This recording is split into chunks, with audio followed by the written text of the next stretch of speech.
na to, yung purpose na to, hindi para talunin sila, para masabi na malakas pa rin tayo. So ginagawa namin itong tune-up para makita kung ano yung mga dapat baguhin, kagaya ng nangyari din sa iba, di ba? So ngayon, nakita namin, wala si Bunso, wala si Ambin. So yung kalaban natin, hindi naman sa minamalit ko, hindi naman sila ganun kalakas. Pero nakita ko yung sipag nyo. Pero kulang pa. Kasi yung kalaban nyo, kaugsun. What if dumating yung mga matitibay na kalaban natin, hindi natin alam yung preparation nila para sa atin. Siyempre, defending champion tayo, automatic pinaghahanda tayo ng mga yan. So kaya kayo, Chog, sinano namin kayo, ikaw, ikaw, kasi alam namin, magagamit namin kayo pagdating ng time na kailangan namin kayo. So dito, kailangan i-improve nyo yung dapat i-improve. Alisin nyo yung dapat alisin. Ikaw, sinabi ko sa'yo, kita mo na. Diba? Paul, ang nipis pa nun. Paano pa yung ginagawa mo dun sa practice? Diba? So dapat, baguhin mo yun. Kayo, mga mahilig kayo mag-foul na Kyle, mga kapit.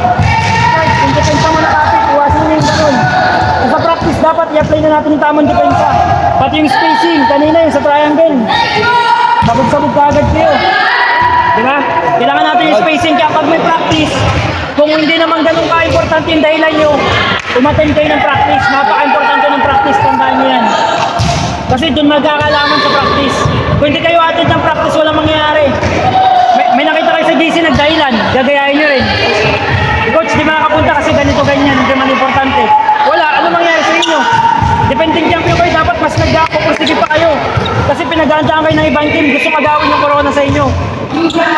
Diba? Depende title nyo eh. So dapat mas paghirapan pa natin. Rebuild tayo. Small lineup kayo kung titignan. Nakita nyo na ba ibang lineup? Oo, nakita nyo nga. Baka magulat kayo, malalaki lineup tapos marurunong, hindi kayo makaporma. So kailangan double tayo. Hindi tayo pwede umasa kay Patrick, kay Amben, sa ibang veterano dito. Dapat lahat tayo makakatulong. Kasi inuubutin sa bench, dapat makakatulong. Kung anong pinaperform ng mga star player, yung mga rookie dapat ganun din. Lahat kayo dapat ganun din. Kaya nyo mag-perform. Hindi pwede naasa lang tayo sa kanila. Paano kung may nangyari sa kanila? Na injury, wag naman sana. Or na ng referee, napaginitan, tanggal. Sinuubutin namin. Nakaparas mag-perform ni Patrick, ni Amben, ni Bunso. Diba isipin nyo yun? Lalo na yung mga shooting nyo, kailangan tayo, isipin nyo. Third, decision making. Uno, decision making din.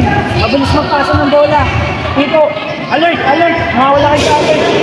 Lahat kayo dito, lahat kayo, hindi lang sila pwede sabihan ko, lahat kayo. Neng, pag seryoso tayo, kada natin ha. Lahat kayo ganun ha.